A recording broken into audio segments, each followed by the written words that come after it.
शीतल भवन में सुबह की हलचल के बीच दादी अचानक जमीन पर लाठी पटकते हुए सबको इकट्ठा करती है और ऊंची आवाज में ऐलान करती है कि आज अगर आप लोग राध्या से प्यार करते हैं तो वीडियो को लाइक और सब्सक्राइब करके बेल आइकन को ऑल पर सेलेक्ट कर दे और कमेंट में आई सपोर्ट राध्या जरूर लिखें। इसी घर में निहारिका और प्रथम की शादी का फैसला होगा क्योंकि वही इस घर की बहू बनने के लायक है। ये सुनते ही राध्या चौंक जाती है और सब लोग हैरानी से एक दूसरे का मुंह देखने लगते हैं। तभी निहारिका बनावटी शर्म और खुशी के साथ दादी के पास आकर खड़ी हो जाती है और दादी उसे सिर पर हाथ रखकर आशीर्वाद देती है। दादी सबके सामने प्रथम को हार पकड़ाते हुए कहती है कि भगवान की मर्जी होगी तो यही शादी होगी। और जैसे ही प्रथम कांपते हाथों से निहारिका को हार पहनाने आगे बढ़ता है तभी अचानक हार टूटकर नीचे गिर जाता है।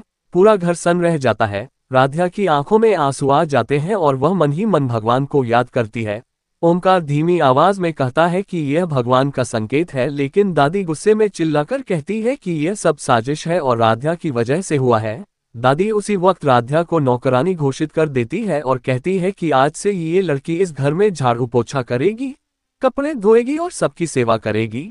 राध्या बिना कुछ कहे चुपचाप सिर झुका लेती है। निहारिका मन ही मन मुस्कुराती है। अगले सीन में राध्या फर्श पर बैठकर पोछा लगाती हुई दिखाई देती है और दादी बार बार उसे डांटती है कि ठीक से काम करो। राध्या के हाथ कांपते हैं लेकिन वह कुछ नहीं कहती। रजनी और ओमकार यह सब देखकर परेशान हो जाते हैं और आपस में कहते हैं कि दादी की याददाश्त चली गई है इसलिए ऐसा व्यवहार कर रही है। रजनी दादी को रोकने की कोशिश करती है लेकिन दादी उसे भी डांटकर चुप करा देती है। इधर निहारिका दादी के पास जाकर धीरे से कहती है कि योजना सही चल रही है। दादी आंखों से इशारा करती है और साफ हो जाता है कि यह सब नाटक है। रात को राध्या सीढ़ियों पर बैठकर रो रही होती है और भगवान से प्रार्थना करती है कि सच सबके सामने आ जाए। तभी ओमकार और रजनी उसे ढाढ़स बंधाते हैं और कहते हैं कि उन्हें भी दादी के व्यवहार पर शक हो रहा है। अगले दिन दादी जानबूझकर राध्या से सबके सामने अपमानजनक काम करवाती है ताकि सबको लगे कि उनकी याददाश्त चली गई है। लेकिन ओमकार छुपकर दादी और निहारिका की बातें सुन लेता है, जहां दोनों खुलकर अपनी चाल की बात करते हैं। ओमकार सन्न रह जाता है और रजनी को सब बताता है।